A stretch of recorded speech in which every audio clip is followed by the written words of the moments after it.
东西过来了？好像是架马车呀。啊，这马车怎么没人呢？哎，真是，这马车上没人。马车怎么没人呢？对呀。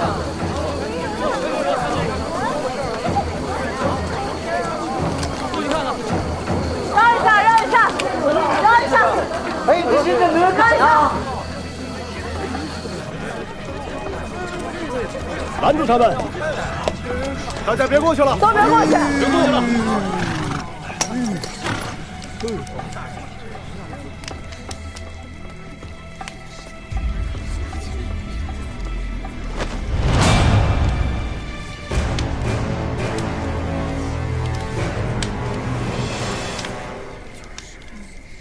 哎，这不是那个谁？没谁没谁，我是说这马车怎么没人赶呀？奇怪，奇怪，哎呀，你说我就看。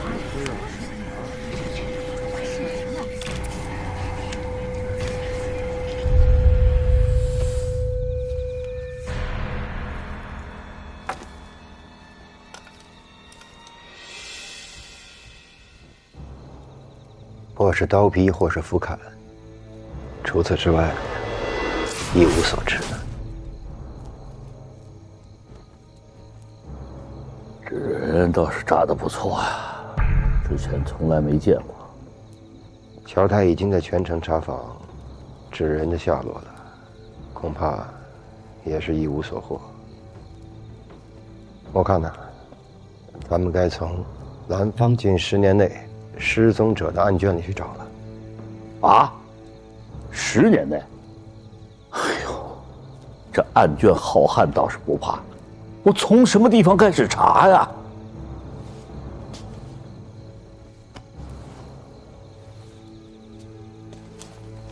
女子年未及桃李，貌美。这凶手为何要将头骨放于这纸人之中呢？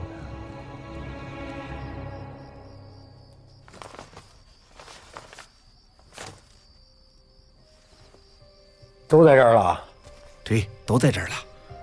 这城里还有哪家福寿铺啊？咱们来访地方不大，就搁这一家。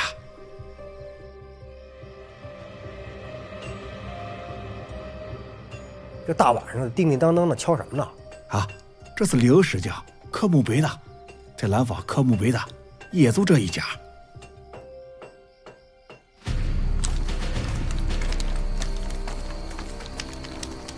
会有人来问询。啊，回禀明府，所有人都绕道而行，并无一人询问。好大的财主啊！这车这马得值不少银子呢吧？说不要就不要了？不是被偷的，那就只有一个缘由了。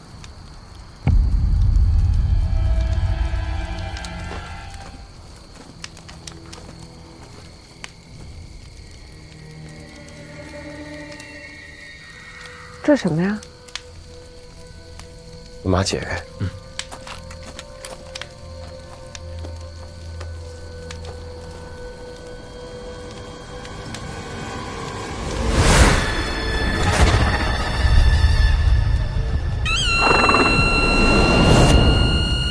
禀府，套上。哦。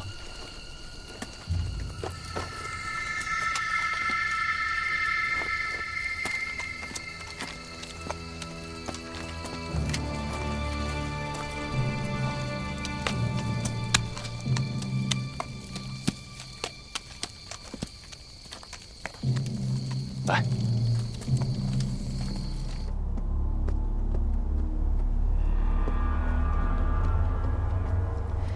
禀府，咱们这是去哪儿啊？老马识途，听说过吗？老马识途，禀府，厉害呀！少拍马屁。我没拍马屁，我是真的觉得你厉害。我知道。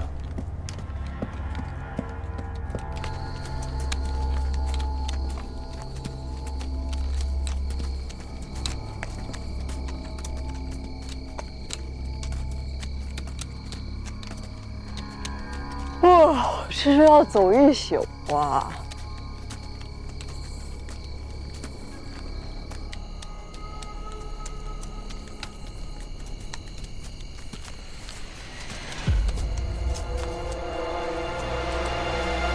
到了。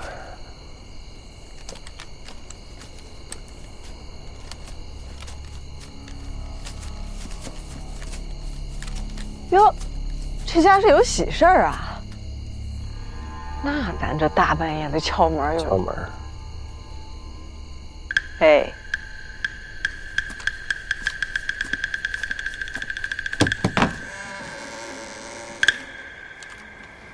有人吗？我们进来了。门上。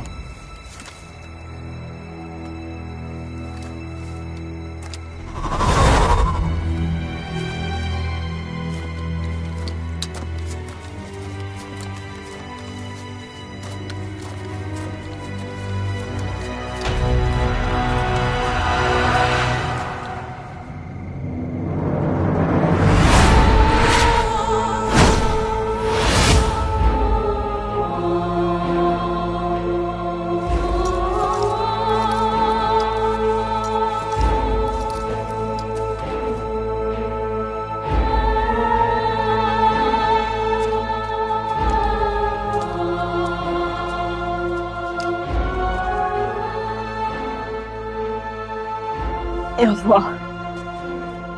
回去叫人吧。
我呀，看这个死者的这个耳环做工精巧，用料讲究，不像是死者的东西啊。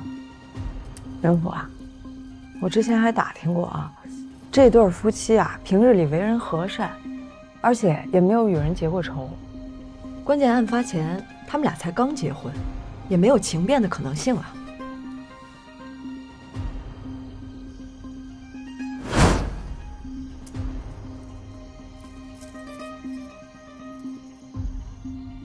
死者生前没有耳洞，这耳坠是被生生的给摁进去的。去查查耳坠的来历。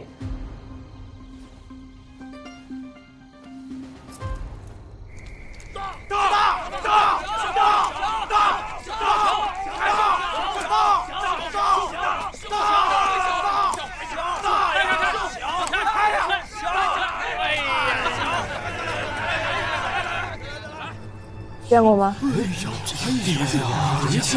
没见过。没见过。你见过吗？没见过。马随户，东西倒是没见过，不过你要是放到桌上赌的话，可就是大家伙的了。那你说说，这副耳环值多少钱？给你这个数。这个数？对。唬谁呢？唬识货。走了。嘿，马随户，你先手，我可以给你加点呀。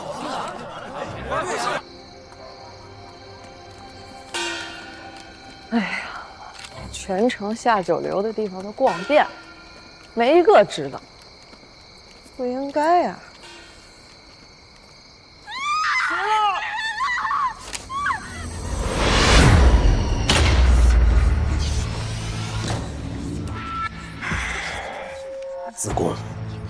逝去而亡。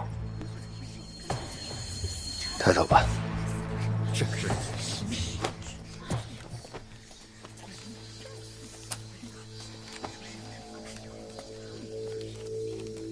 阿瑶，你把刚才的经过详细说与冥府听。我方才在园子里陪客，就见龙屠户他提刀前来，我以为是我们不接他生意，他前来报复。爹在哪儿啊？我是畜生，我不是人，我不是人。你答应我放过我娘，放过我娘！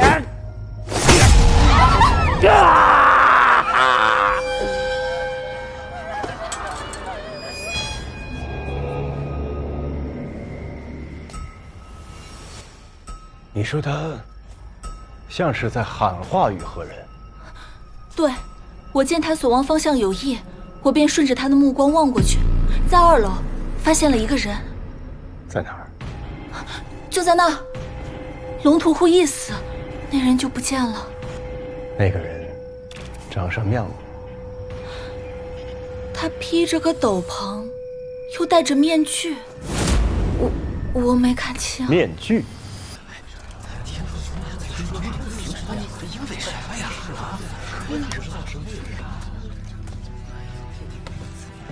对，对，是龙屠户杀了那对夫妻。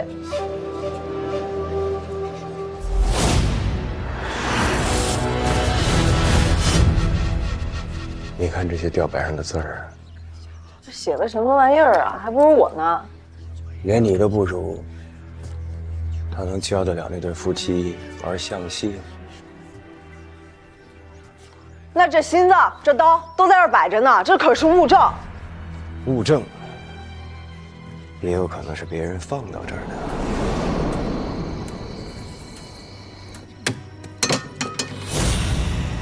爹在哪儿啊？是逼他回到自宫的人。逼他回到子宫的人。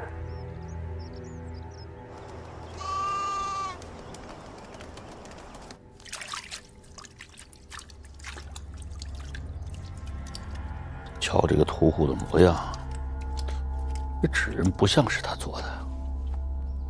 不用查龙说，这纸人跟龙屠户一点关系都没有。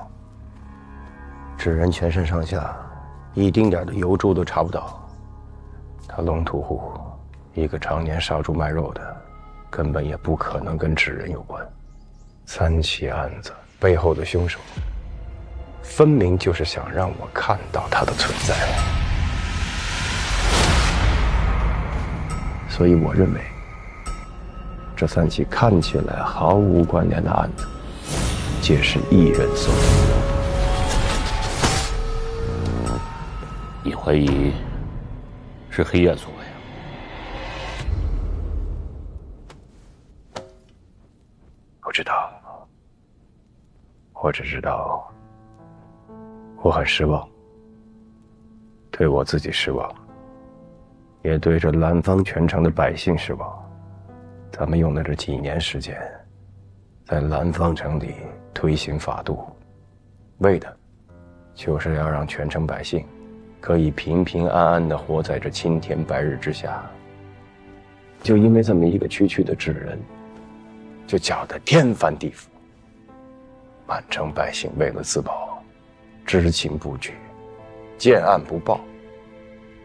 街上的白食铺子已经2日都不曾开张了，他们担心受牵连，知情不举，见事不报，连杂货铺子里边卖风筝都不敢。咱们在干什么呢？辛辛苦苦推行的法度，跟从前的高压统治又有什么区别？查，我说，把这个龙屠户生前身后事都查个清楚。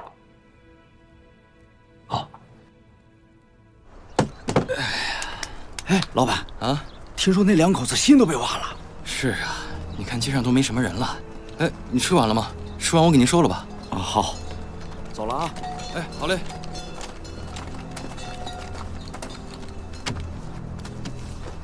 走去看。哎，写上面写什么？上面写什么呀？贴的什么告示啊？是啊。哎，上面写的什么呀？这请全县的手艺人到县衙辅佐破案，还有赏金。手艺人还能涉案？这是闻所未闻。这是什么民妇？还靠手艺人破案？这为什么要做纸人呢？是啊。这做工，孙师傅，这手艺算得上是巧夺天工啊！兰芳县谁会有这样的手艺啊？老人家，借一步说话。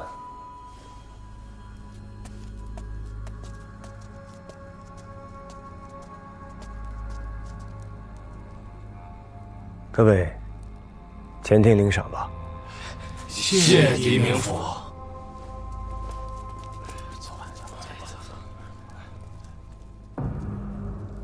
您知道这纸人是谁做的？明府，这东西谁做的，我是确实不知道，只觉得这纸人相貌眼熟。不过这纸人也不是画像，不会照着谁来做，应该只是巧合吧。像谁？像萧记染坊掌柜的女儿纯玉。您可知道她现在人在何处？嗨，已经失踪很多年了。明府那时还未来兰芳县呢。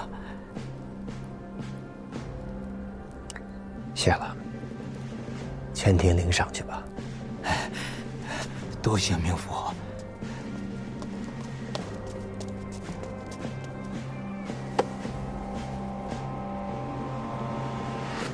纯玉，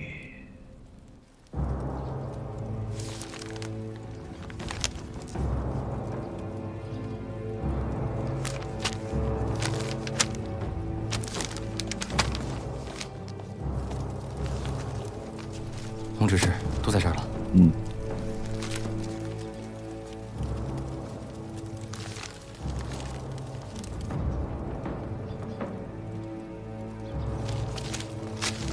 洪执事，您刚说要找龙屠户的案底，看看是不是此人。哦，正是。除累劫掠萧记染坊萧掌柜之女萧纯玉，证人是龙三龙屠户。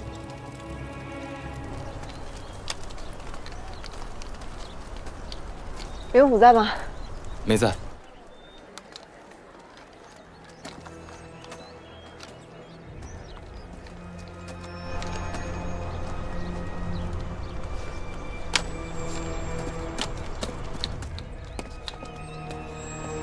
哎，姑娘，我们要关门了。老板，这纸人你是哪儿来的？买的吗？这是我女儿做的。你女儿？老板，这个你认识吗？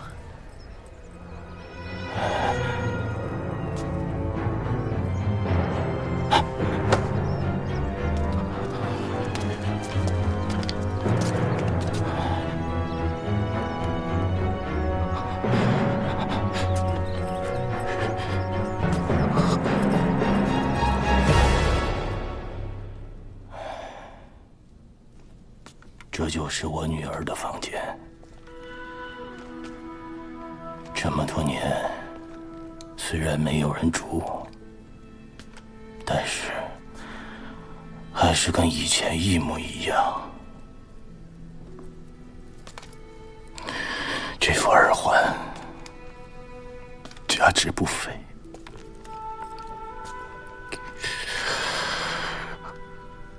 我老了，就这么一个女儿，我不传给她，传给谁呀？您最后一次见到这副耳环是何时何地啊？就是我女儿生前回家省亲的那个晚上。生前？我记得您女儿是失踪啊。说是失踪了，只是还没有找到她的尸骨，实则早就被楚磊那小子给杀了。那些年染坊的生意不错，我就想着再多盘一个店铺，把程毅的买卖一起做了。春玉别出心裁，做了些纸人。他说把程毅穿到这些纸人的身上，大小样式一看便知，那生意就更好做了。他从小心灵手巧，那些纸人全城都没有人能扎得出来呀。唉，可我的生意还没弄出个样子，春雨就没了。肖掌柜，纯玉当年的事儿，您再给细说说呗。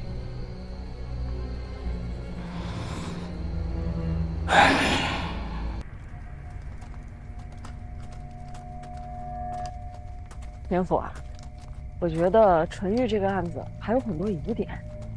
废话。目前只有纯玉能将所有案件串联起来。龙屠户是纯玉案的人证，那名副耳中挂着的是纯玉的耳坠，纸人想必也是纯玉所扎，只是那头骨。你怀疑也是纯玉的头骨？若真是如此，凶犯是为救案复仇而来，就一切都说得通。楚磊死后埋在哪儿的？城西乱葬岗。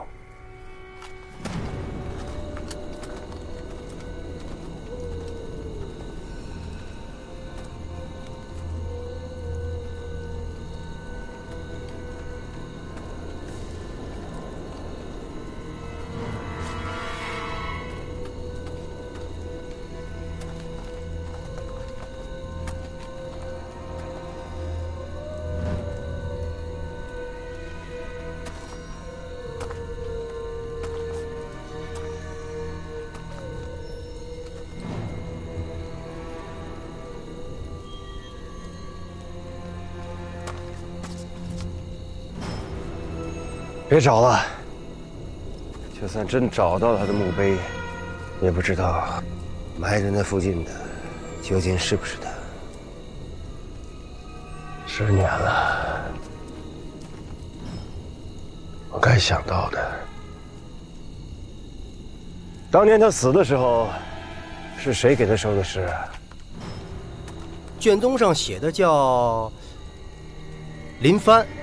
那你不早说？那我们直接去找林帆不就完了吗？还来什么乱葬岗啊？晦气！你也没问我呀。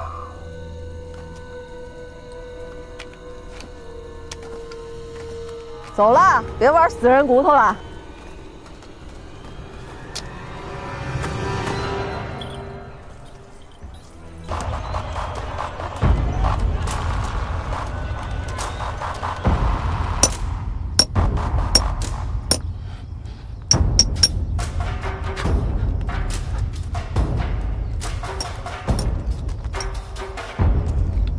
林帆，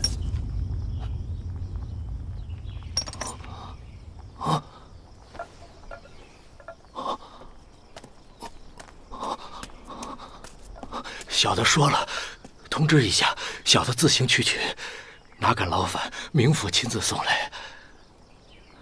你认识我？明府升堂问案的时候，小的凑过热闹，记得您的模样。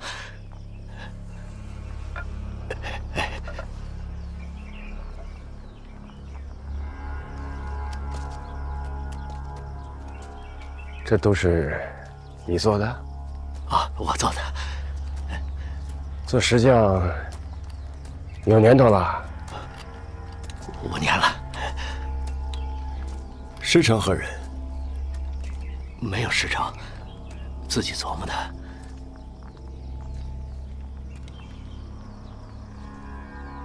天赋异禀啊！没有。忙你的。哎。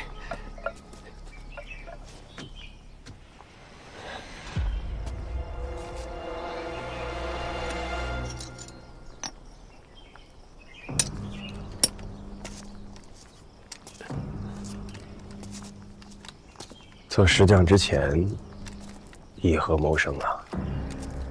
杜居酒肆，打铁务农，啥都干过。再从前呢？再从前是指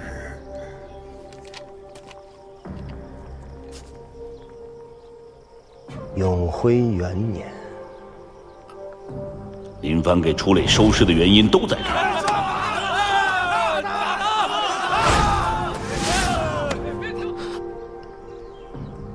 林帆，戍边的老兵了，什么没见过？别演了。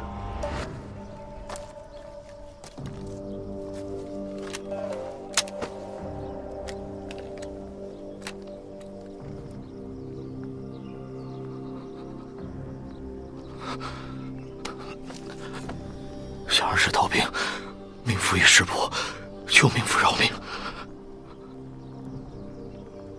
抬起头来，你是不是逃兵，我不管。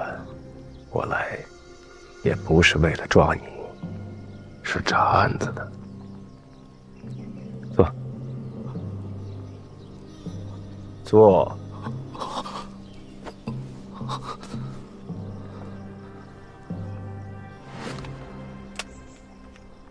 说到这儿啊，你是逃兵，逃都逃了，何不隐姓埋名，远走他乡呢？明府，您是有所不知，继您上任之前，兰芳待人横行，就连上任县衙都付之一炬了。而且这些歹人里面有历年的逃兵，我的真实姓名隐藏不住。也正是因为这个，他们才保全我，苟活下来。同袍之谊，算是吧。为了这同袍之谊，你才替人收尸。我原以为明府来，是因为我是逃兵，前来拿我。谁成想，是因为楚磊跟纯玉的案子。我连提都没提，你就知道我是为了纯玉一案而来。那不大街小巷都在传吗？那么，关于楚磊，你都知道些什么？虽然你说我跟他是同袍之谊，其实并没有那么熟。我替他收尸，也是属于道义。县衙被烧了，县衙里的卷宗还在，那上面记得清楚，你与楚磊同队同伙，出生入死的兄弟。你说你跟他不熟？骗鬼呢！这都10几年前的事了。你就算知道他的全部，难不成你能从这坟墓里面把他揪出来，再查案吗？如何查案是我的事情，你只需回答我问你的便是。当年黑焰祸乱，县衙都被烧了，一个小小的在押犯死了，谁会在乎？可他究竟是何时死的？怎么死的？甚至死的究竟是不是他楚磊，又有谁知道？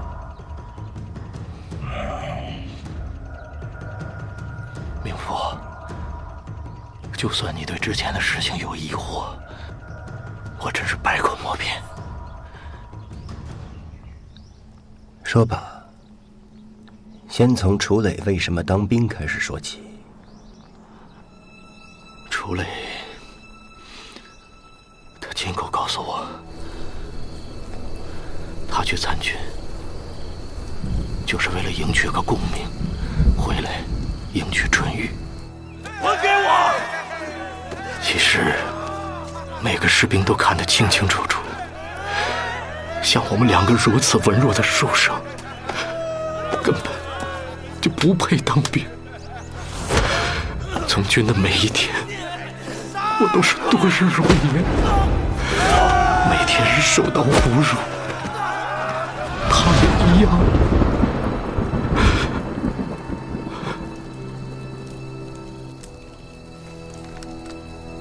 杀了我，我自己下不去手。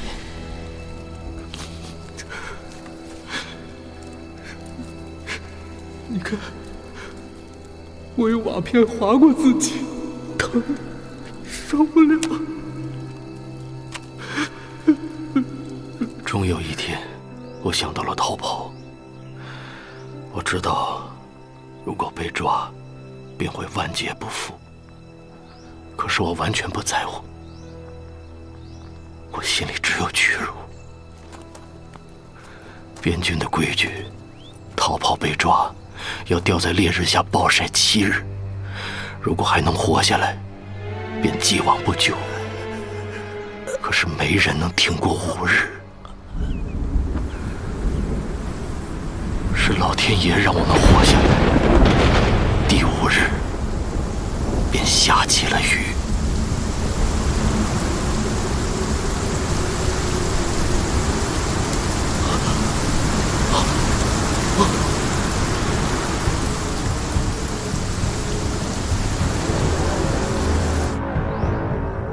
从那个时候起，一切都变了。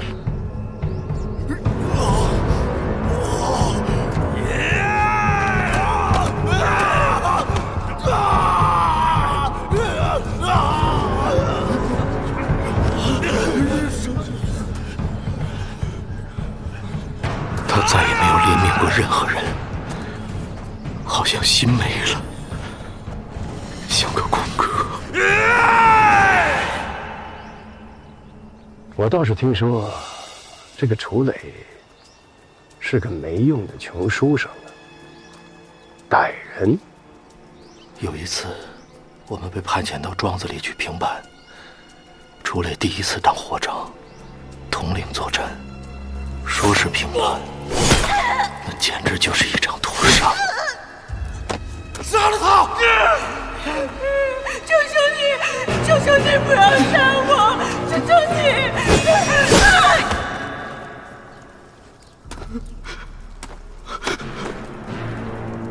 你不用管他们是谁，他们是草芥，不是人。楚磊已经杀红了眼，开始不择手段。从军之前，他的确是个存善之人。从军之后，狠绝异常。明福，你现在知道楚磊是个什么样的人了吧？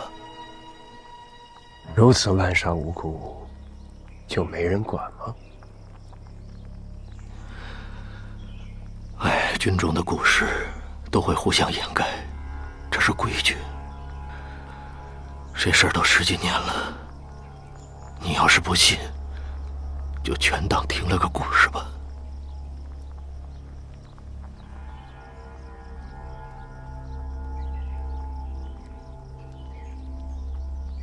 黑夜，宁帆，你怎么看？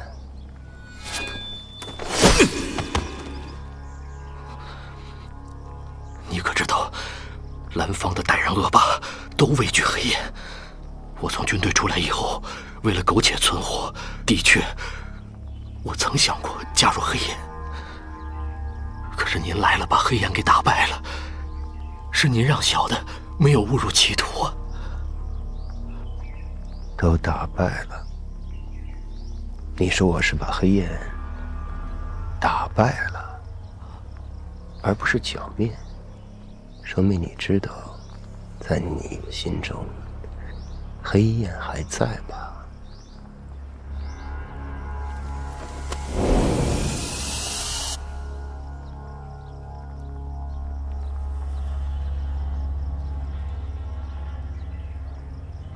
今日就到这里吧。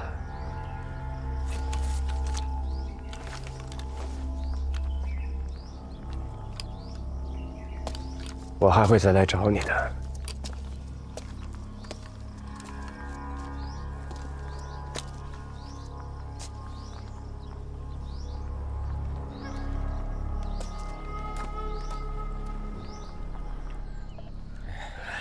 赵铁匠，哎，我家的，哎，谢谢。谁呀这是？您俩也来领？王裁缝，哎，我的，家里腊肉，谢谢，真是好吃极了。你就知道吃，死人做的东西你也敢吃啊？没听大家说的吗？揍轮到你头上，你给我回去，回屋，回屋。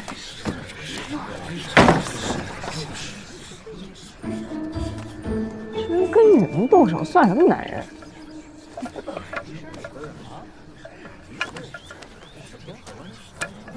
浪费！赵六，哎，我，哎，他们说这肉味道不错，咱待会儿给留下。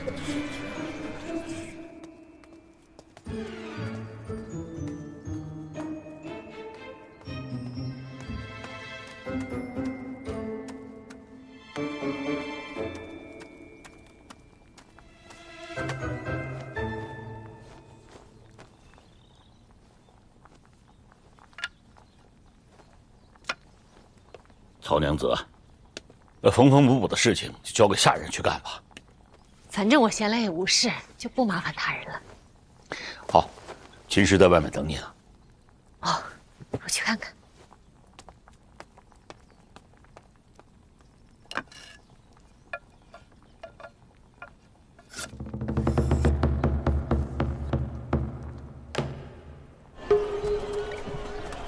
啊，曹娘子。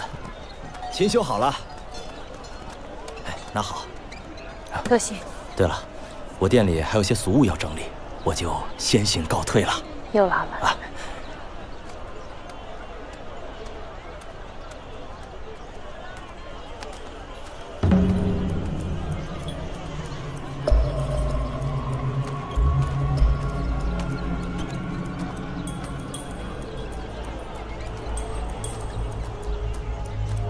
帮我把琴送过去。哦，曹娘子，天都快黑了，你去哪儿啊？附近走走，很快就回。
说，如果这楚磊啊真的像林帆所说的那么残忍，那么不择手段，那他为什么放过肖掌柜一家，只单单带走纯玉啊？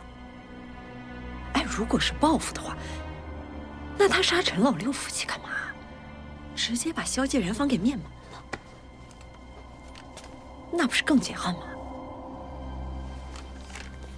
有个事儿我也没想明白。我是在边军待过的，那种恶劣环境，就算是再普通的士族，也得有3分异于常人的血性，断然不像会在监狱里边哭爹喊娘的呀。还有啊，这个楚磊如果真像林帆说的那么嗜血如魔，光想抓住他就费劲。那是林帆在说谎，他为什么要说谎？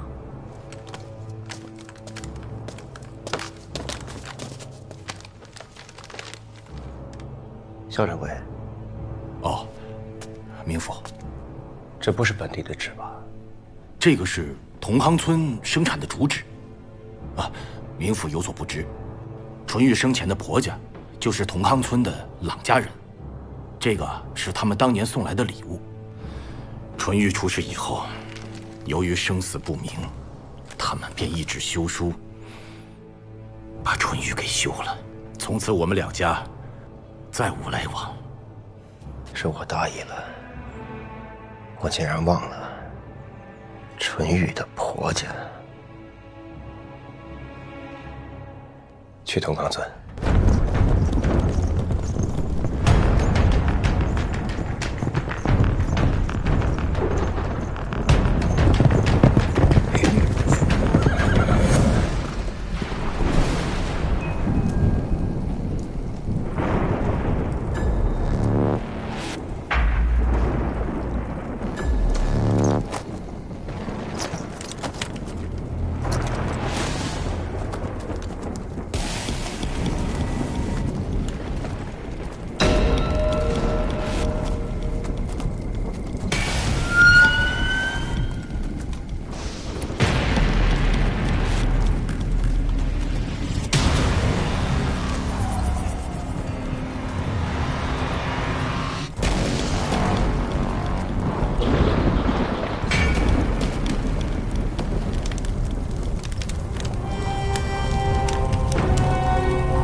他们看起来像是自相残杀，难道他们也是被胁迫的吗？龙虎夫妻、龙屠户都是被一人胁迫，可一个人如何能够胁迫得了这一整村的人？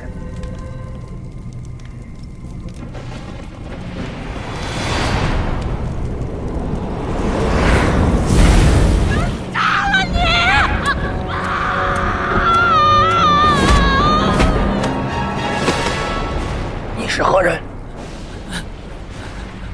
我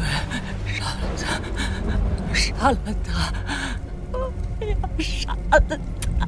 贪嗔痴恶爱欲恨，吃应验了。杀了他！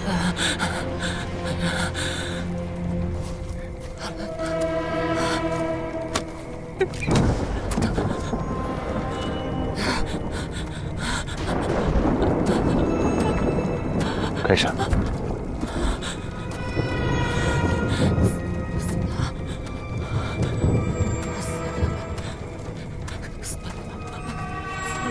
我死了，都死了。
都是骗子啊！骗子！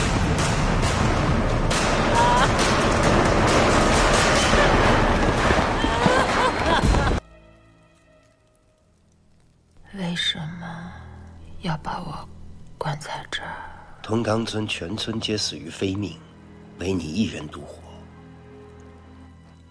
在了解事情真相之前，你只能在这儿。我儿子呢？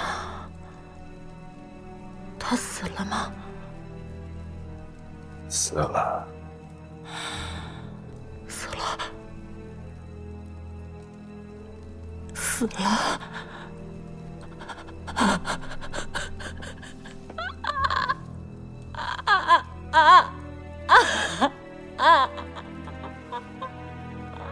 老夫人，请起来。我需要你把同康村发生的事情原原本本如实告知于我。你们同康村究竟发生了什么？接应3日前，有人在村子里被井上贴出了一张告示，那上面说那口井已被投了毒。这到底谁贴的？烂嘴烂牙，不得好死！嗨，我今天早上就看见了，这井水啊，天天有人在喝。如果真是有人下了毒，咱们全村一个人都活不了。简直是胡扯！真的假的？帮我看一下头。咋了？哎，肚子疼，蹲茅厕没用，你得解毒。后悔。一开始并没有人相信，都以为是有人故意戏弄大家。然后呢？死了。第2天，能喝，就有人毒发身亡。怎么了？他中毒了！真的中毒了！这水真的有毒！怎么办？之后，有人发现了一张新的告示。那告示上说，村里树桩上有个瓦罐，那里面有解药的线索。解药？灌存解药之线索：2日后村内若半数人定，均自获救；若超其半，则无解之法。这个怎么办？干什么？你干什么？我走不了了，我要取解药。没解药只够村子里1半的人能活，你让我们怎么办？你让我们怎么办？我从一开始就是想让你们自相残杀。到了第3日头上，有人就打起了那瓦罐的主意。人们各自心怀意见，形同陌路，但每个人都想先人一步，一探那瓦罐的究竟。后来有人夜里冒险，偷偷想去拿下那瓦罐，以保身家性命。但谁知，早已有人埋伏在那周围许久，等待时机。哎，干嘛呢？闻讯赶来的人越来越多，3日的期限马上就要结束，谁也不想当那将死的半数人啊！人们就开始猜忌、僵持对峙，对生的渴望终于把每个人都变成了恶魔。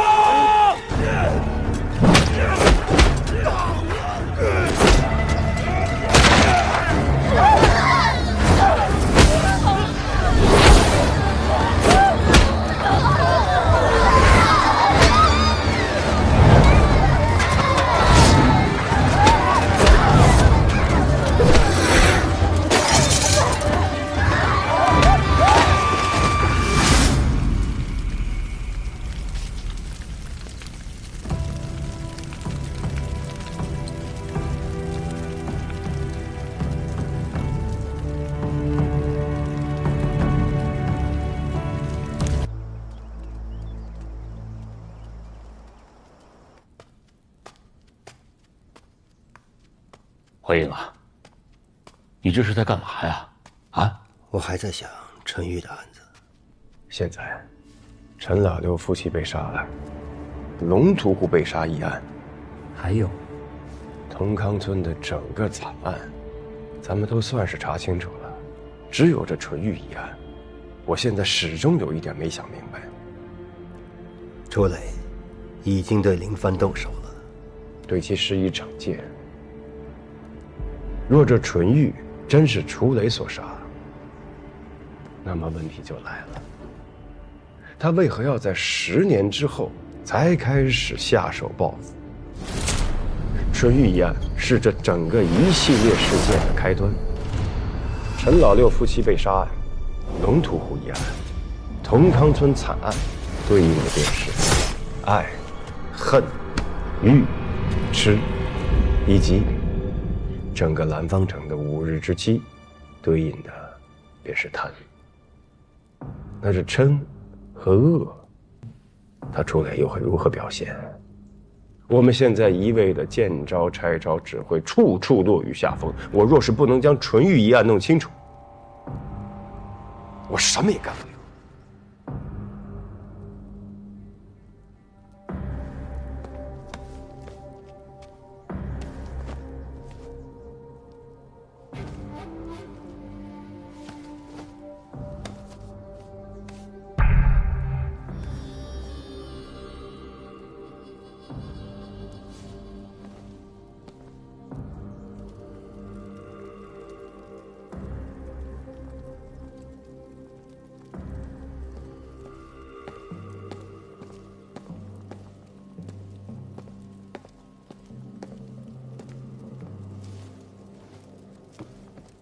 在这里住的可还习惯？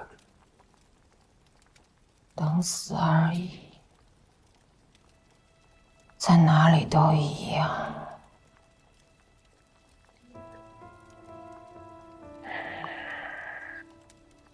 狄某有一事不明，还请郎夫人如实相告。明夫问吧，我不会对你撒谎的。嫁到你们郎家之后，纯玉和你儿子的感情如何？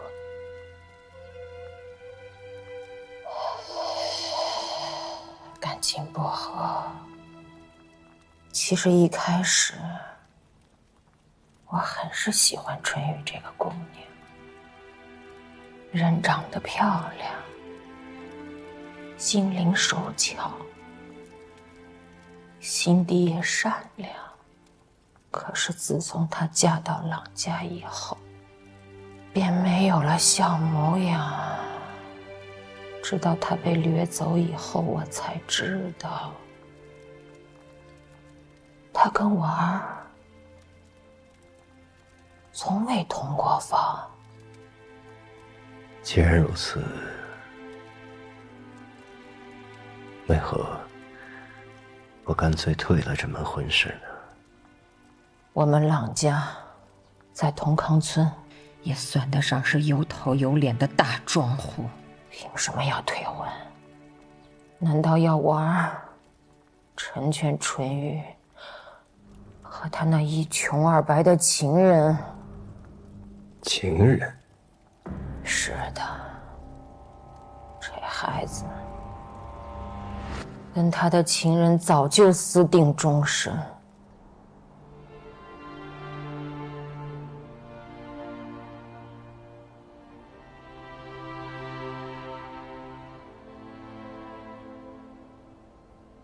只是他的父亲萧继染坊的掌柜从中作梗，才不得婚配的。放开我女儿！你给我滚！我告诉你，如果没有功名，就休想再见到我女儿！你给我滚！你等我。走！出来！别走！出来！出来！别跟我走！出来！可是我之前问你的时候，你不是说你没有听说过楚磊吗？我确实不认识此人，也从未谋面。我更不想知道他是谁。怎么，我让我儿休了纯玉，民府觉得有何不妥？我只是在想，也许郎夫人若是能够早些成全了他们，退了这桩有名无实的婚事，你们同冈村便不会遭此一劫。也许你儿子还能好好活着。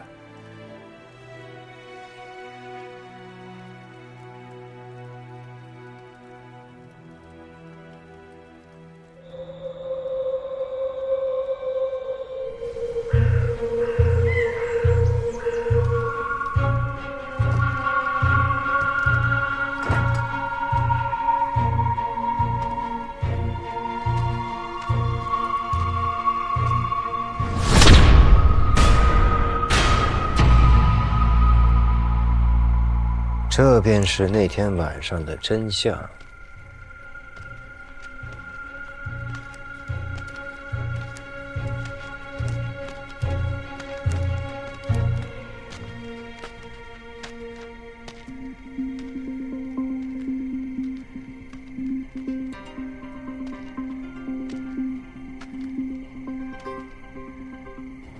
那天晚上，你的女儿纯玉表面上是回家省亲，实则早已与楚磊约好，连夜私奔。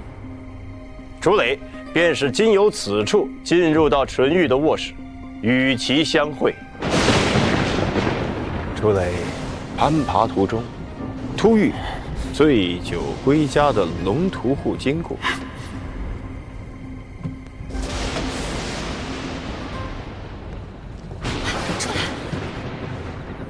上来的时候被龙屠户看见了，那怎么办？那我们还能走吗？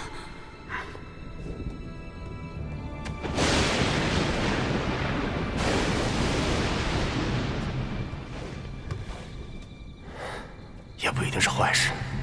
至此，他心生一计，楚磊将你们萧继染坊纯玉手制的纸人背负在身，拔出。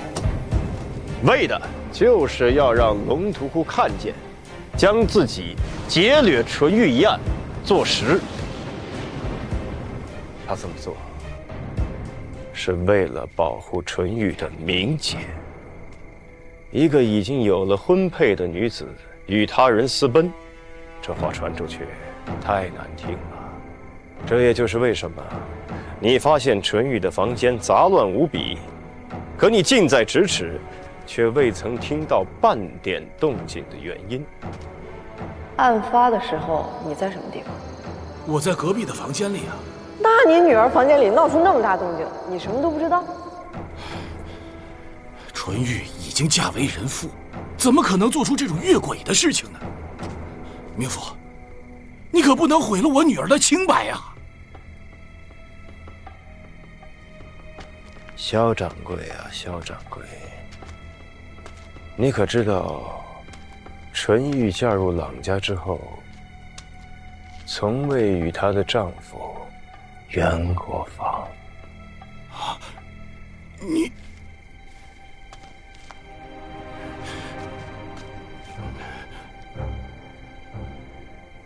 知道，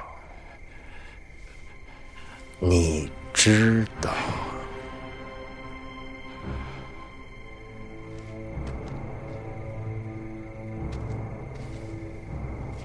那还有一点，你一定也知道，当晚纯玉是收拾了他所有值钱的细软离开的。事后你一查便知，纯玉与楚磊定是私奔，你却隐瞒了所有的实情，致使楚磊入狱。纯玉至今下落不明。你说，你保护的究竟是你女儿的名节，还是你自己的脸面？哎呀，你看看这个，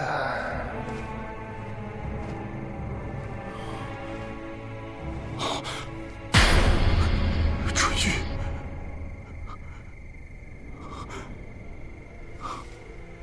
这是我在龙图户的案台之上发现的。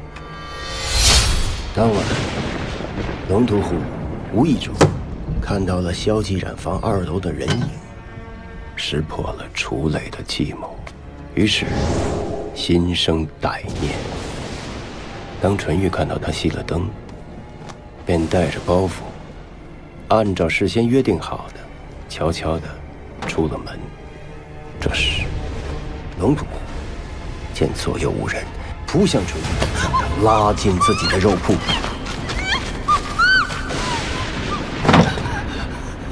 你先干什么？跟野汉子私奔的吧？啊！你要是从容啊！他不知道的是，纯玉的耳坠掉落在了街头。后来楚磊苦等纯玉不见，回来寻找，在肉铺外捡到了纯玉的耳坠。可出事后，却被龙屠户反咬一口，在你萧掌柜的推波助澜之下，楚磊入狱。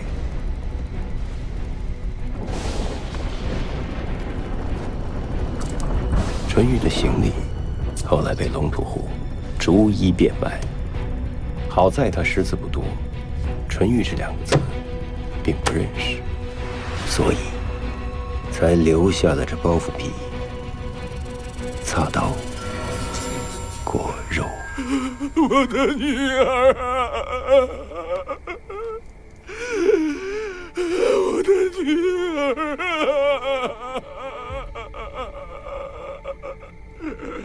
纯玉，萧掌柜，你恐怕永远也想不到，杀死你女儿的凶手，就住在你萧继染坊当街对面吧。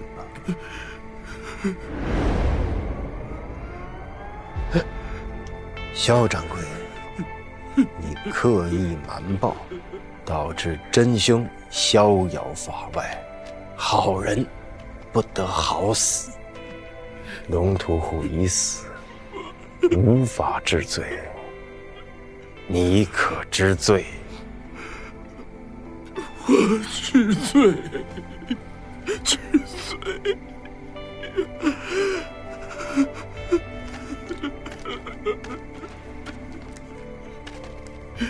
带走。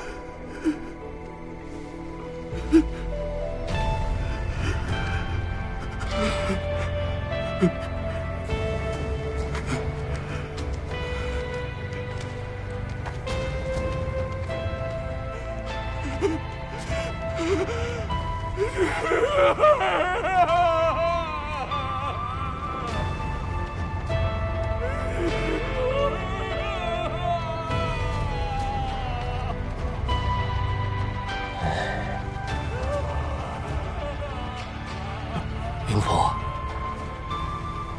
此案断得高明啊！只是纯玉这案子算是破了，但对楚磊这5日期限有何意义呀？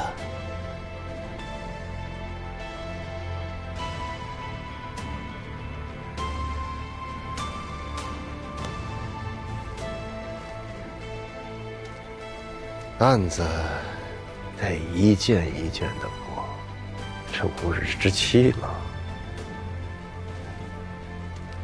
就一天一天的过吧。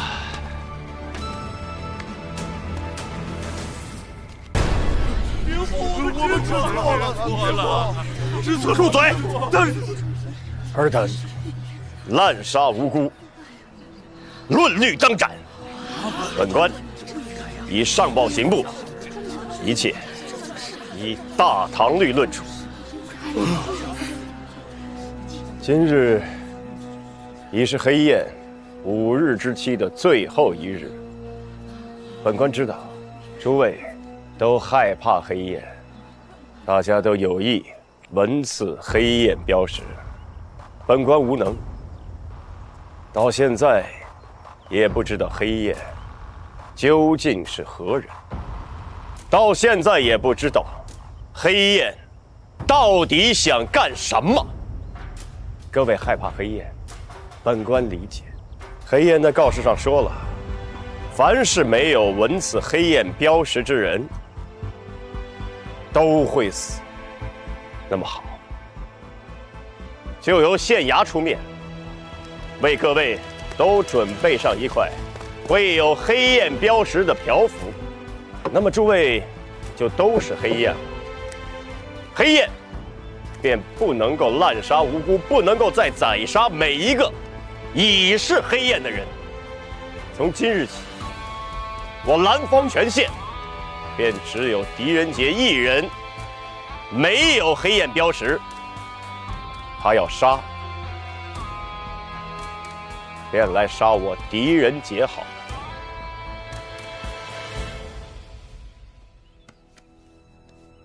如此一来，楚磊若还是避而不见，便是他输了。哎呦，明府，你这是把自己架在火上烤啊！我只是让他再无选择，只能找我。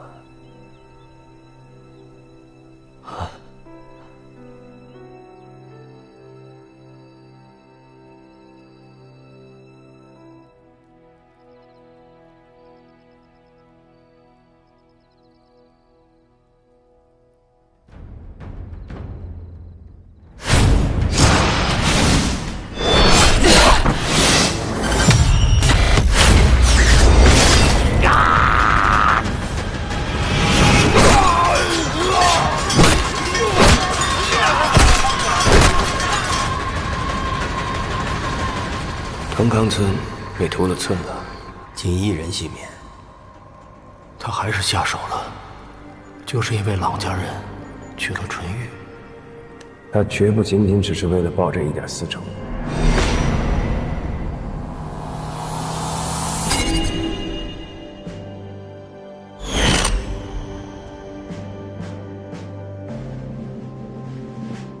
纯玉一案是这整个一系列事件的开端。陈老六夫妻被杀案、龙屠户一案、同康村惨案，以及整个兰芳县的5日之期。那他这么做有什么好处呢？他不需要什么好处，他不是为了一己私利，他只是希望兰芳成为他所希望的样子。明府，明府，出事了！曹娘子人不见了。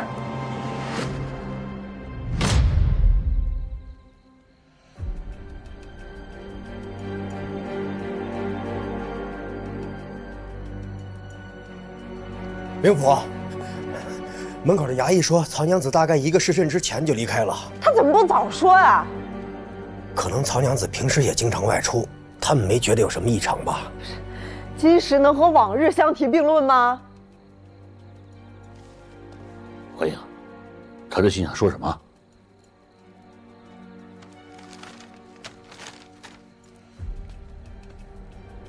啊？他要以一己之力解决兰芳之乱，哎，他怎么会有这样的想法呢？他跟狄英是什么关系？不过是传钱受益的关系，狄英怎么会听他的呢？我会弄明白的。林帆，他把曹安带走了。曹安有黑焰的标识，他不会失信吧？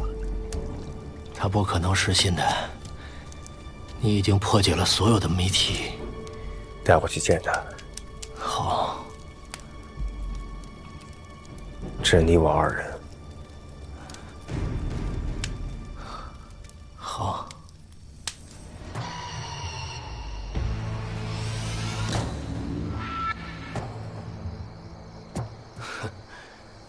你就不怕这是个陷阱？有你在，我不怕。你有没有想过一个问题啊？我口中的楚磊，跟你推论的楚磊，秉性差异为何如此之大呀？我倒觉得差异不大。我口中的楚磊，能让那个龙屠户苟活10年吗？你口中的楚磊，他为何要10年后才报仇？对呀，因为纯玉和那个龙屠户，还有同康全村，都跟他全无关系。那他为什么要作案呢？因为我，因为好玩。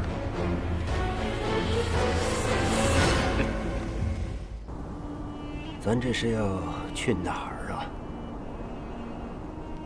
不急，马上你就能见到他了。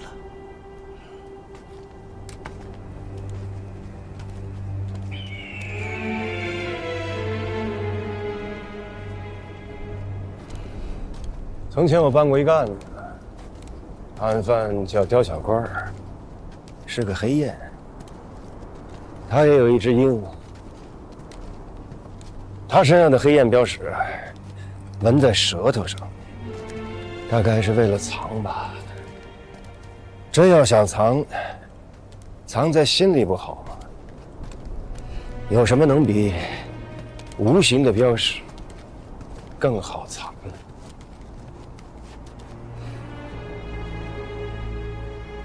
慢点儿，沙地不好走。你不着急？不着急，反正都要见面了，早一点晚一点没区别。说到这儿，我再给你讲个新故事吧。关于楚磊，他从小叛逆，后来又结识了一群跟他一样叛逆的人，他们都是罪人，他们毫无怜悯之心。他们用疯狂的杀戮来磨练自己的意志和内心。他恨这个世界，因为第一个抛弃他的是他的父亲。从此，他光是为了活下来，就要耗费掉全部的力气。这样的事情一轮又一轮的发生。他总是最后一个活下来的人，于是杀戮变成了习惯。在他心中，除了讥笑、嘲讽，就是冷酷无情。最后有一样东西取代了所有，那便是愤怒。哎，冥府，你说的和我推测的有何不同啊？有啊，在我的版本里，打楚磊的可不是边军士卒，而是黑雁。他向往的、投靠的黑雁。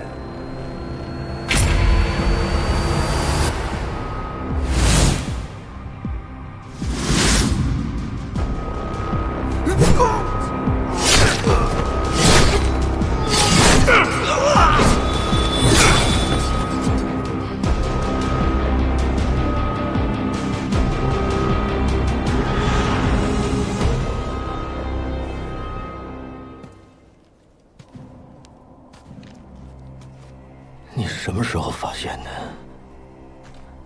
纯玉一案告破之后，你之前问过我，为何纯玉案子里的楚磊和你所说的楚磊区别差异如此之大？因为你所说的一切都是你编的。你口中的楚磊，根本就不是楚磊，而是你自己。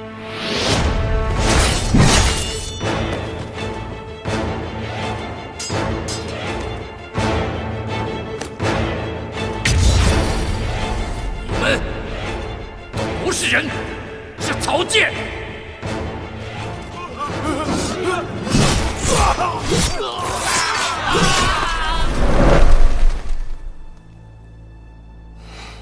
林帆，你并不喜欢这个名字吧？你叫狄英，对吗？我的阿兄。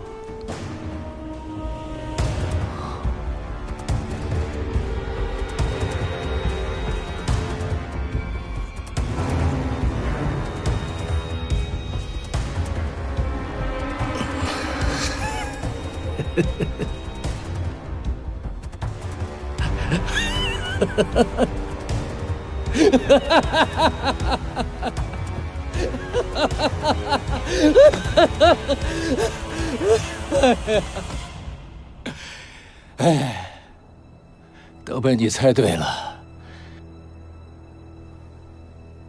我的阿弟啊，不愧是断案如神的狄仁杰呀！你肯定有特别多的问题想问我吧？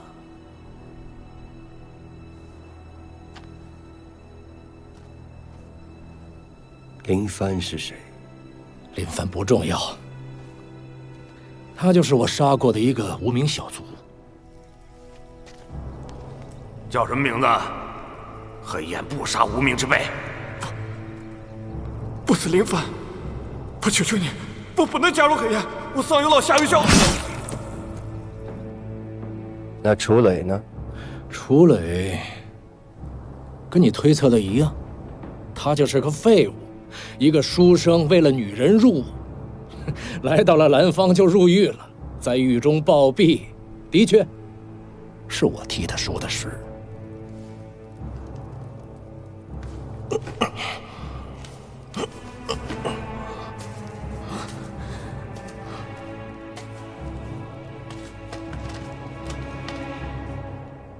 为什么？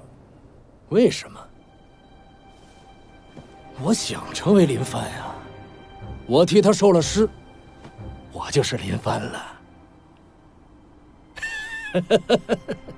他们两个人之间好与坏已经不重要了，时间这么久了，空口无凭，我说什么就是什么。哎，不对不对。我这个伤你怎么解释啊？伤是你自己捅的。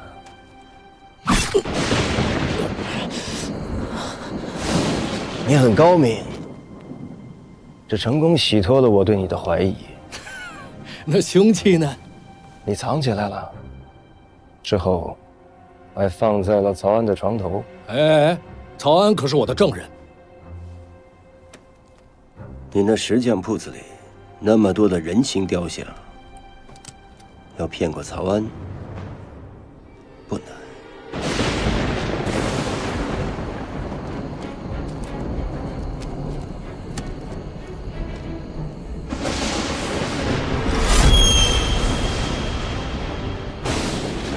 林帆，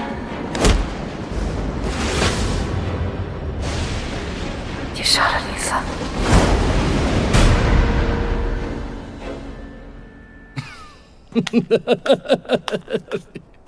有一件事情我一直想问你，就藏在我的身旁，很有趣吗？那是非常有趣，而且特别的安全。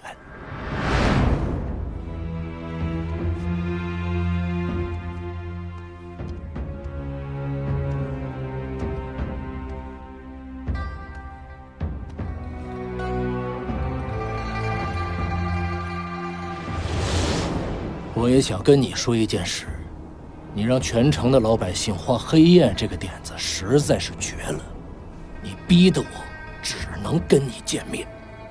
你真的是被我逼出来的？曹安呢？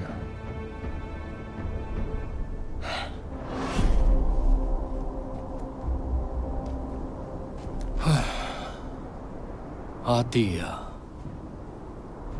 你要不来兰芳，我可能用林帆这个名字在这儿过一辈子。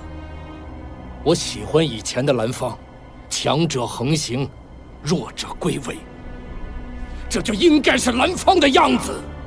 强者守法，弱者安居乐业，律法维持着这里的秩序，这才是我喜欢的样子。律法？什么是律法？你能保护他们一辈子吗？你救了小薇，救了秋月，救了望东，你为官一任，造福一方，你高就了，你走了，那他们呢？接下来那一任呢？能继续维护律法吗？反正前几任我没觉得，人性掌握权力，他会失去控制。律法，呸！什么狗屁律法！弱肉强食才是这个世界的道理。兰芳的水很金贵的。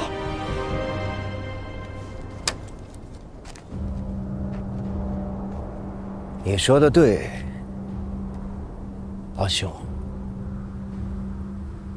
我来之前，兰芳是兰芳；我走之后，兰芳还是兰芳。我知道，改变兰芳很难。我只想尽我的绵薄之力，做一点点什么。你的选择是做着兰芳旧秩序的守护者，而我的选择是希望。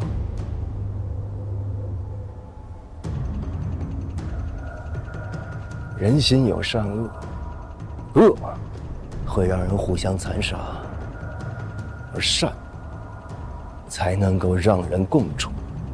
律法守护的就是人心中的这一份善。狗屁道理，这些都是狄志训教你的狗屁道理。你别管是谁教我的，择善固执，这没有错。你闭嘴吧！这些卑微的人如果心里有善的话，我能得逞吗？我只是用了一个莫须有的理由，结果呢，你都看到了。你就为了让我看到这一切，你就把兰芳变得面目全非，变成了一个人间炼狱。是我让兰芳变成人间炼狱的吗？是他们的人心把这变成了人间炼狱。我是要告诉你，这一切是天道。我总算明白了，阿爷当年为何要将你赶出家门。你说什么？我始终记得你当年离开家门的样子。狄家从此以后再也没有你这个人。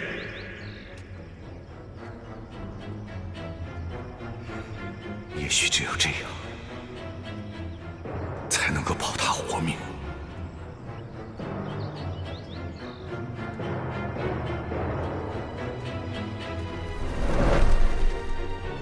很可怜。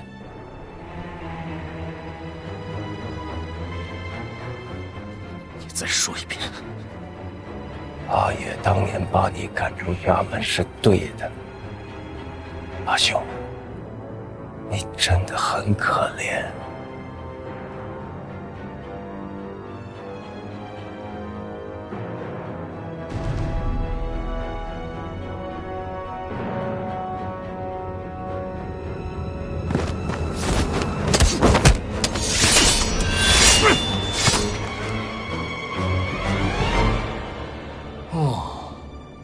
这就是狄之训给你的羽龙剑呀，跟你一样没用的东西。我今日定要将你缉拿归案。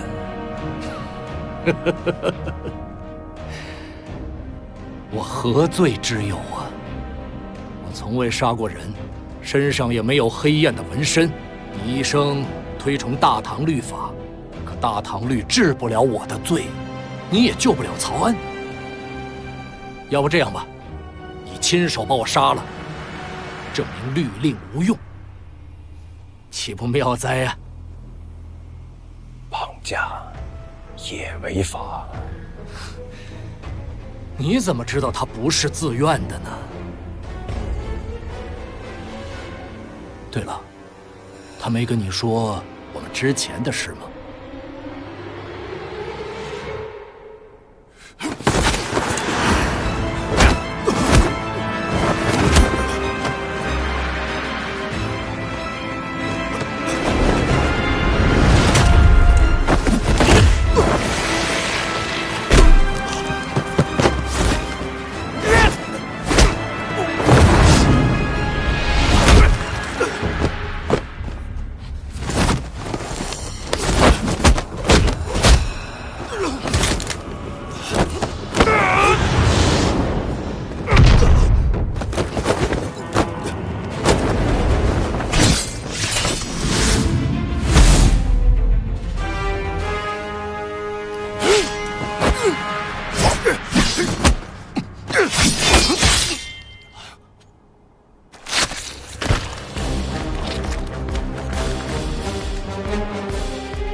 阿弟，你就这么点能耐啊？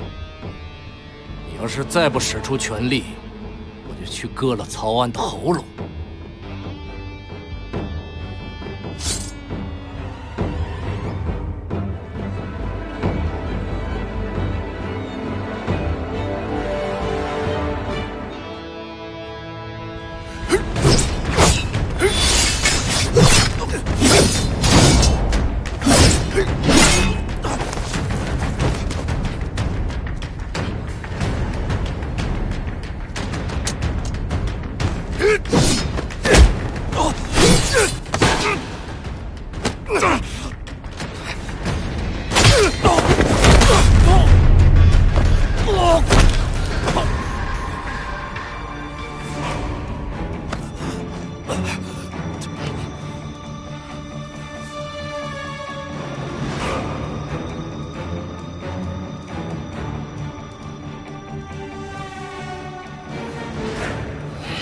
冥顽不灵，今日我就送你去见狄志勋。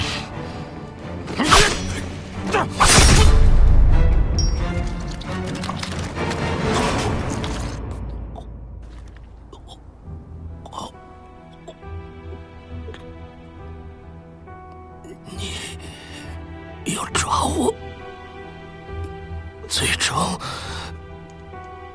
把我杀了，你和我到底是谁有罪？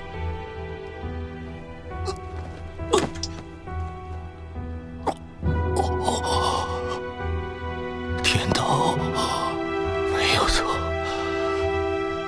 你没有错，狄志勋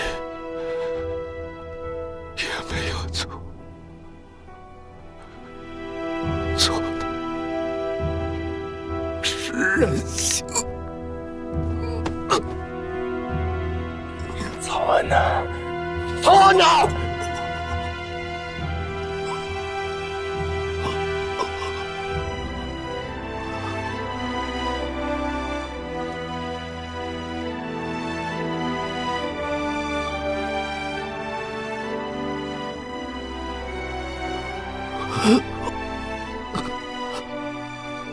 我以为狄家只是我的来路，谁成想也是我的归途。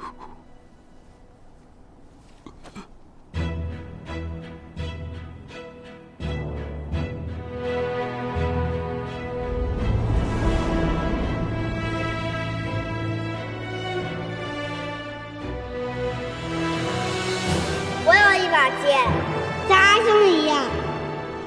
跟我一样可不行，你要听阿姨的话，以后好好读书，做个阿爷觉得有用的人。来呀来呀！